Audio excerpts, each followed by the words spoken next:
Dans cette présentation, nous allons voir comment ajouter un nouveau professeur. L'ajout d'un professeur se fait via la gestion du personnel, coordonnées. Je vais ajouter le professeur qui s'appelle Alain Brahms, par exemple. Je vais d'abord vérifier que le professeur n'existerait pas déjà dans la base de données, donc je coche la case à côté de la zone de recherche. Je vais encoder le début de son nom. Non, personne ne s'appelle Alain Brahms. Je vais passer en lecture-écriture pour créer ma fiche. Je crée ma fiche. Je peux déjà encoder le GSM, l'email et le téléphone. Et je valide. Lorsque j'ai validé ma fiche, Alain Brahms c'est bien dans ma base de données. Et je vais maintenant m'occuper de la suite de l'encodage. Principalement, je vais m'occuper des cours dispensés et de ses horaires. Dans cours dispensés, j'ouvre mon onglet. Pour l'instant, seul l'onglet 1 est ouvert, il est systématiquement ouvert. Vous voyez que les autres onglets, les autres accordéons ne sont pas ouverts. Si je voulais qu'ils soient ouverts, je pourrais valider ici le bouton. Je vais prendre l'exemple ici. Je vais cocher maintenir ouvert l'onglet numéro 2. Je clique ici. Donc l'onglet numéro 2 est bien ouvert. Je vais ajouter un cours. Il donne cours de clarinette. Il donne cours d'ensemble de cuivre.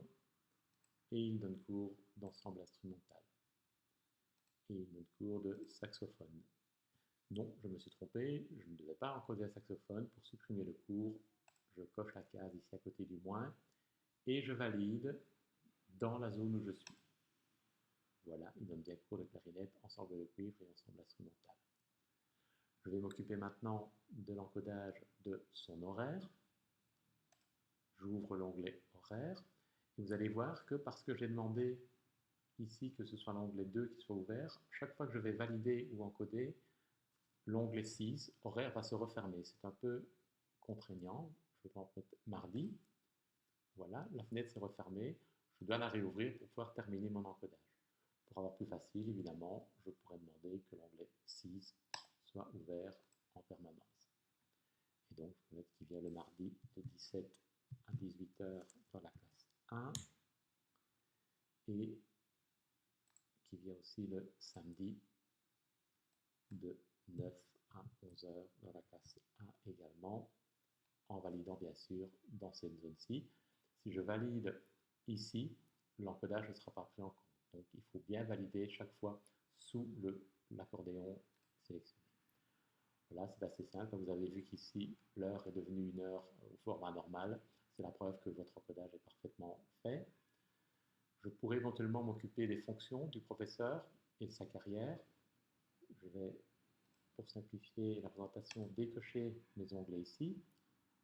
En phase d'encodage, je conseille effectivement de passer avec des onglets tous fermés. Je vais ajouter une fonction, donc il est bien professeur d'ensemble instrumental. Voilà. Et je vais ajouter une ligne dans sa carrière. Professeur d'ensemble instrumental. De nouveau, vous allez voir que les onglets vont se refermer. Je vais les réouvrir. Date de début, date de fin. 1 du 9, 16, 30 du 6, 17. Statut temporaire. Nombre de périodes, 16. Subventionné par la fédération. Et il est bien dans le quota et actif. Voilà. Donc, par rapport à la manipulation, vous devez juste retenir que pour votre confort de travail, il faudra régulièrement soit de jouer avec les onglets ouverts fermés, soit de faire le choix de les ouvrir ou fermer tous par exemple. C'est également possible d'ouvrir tous les onglets. Cela va être possible en scrollant, de passer de un à l'autre, en sachant que chaque fois que vous allez valider, il va revenir au-dessus de la page.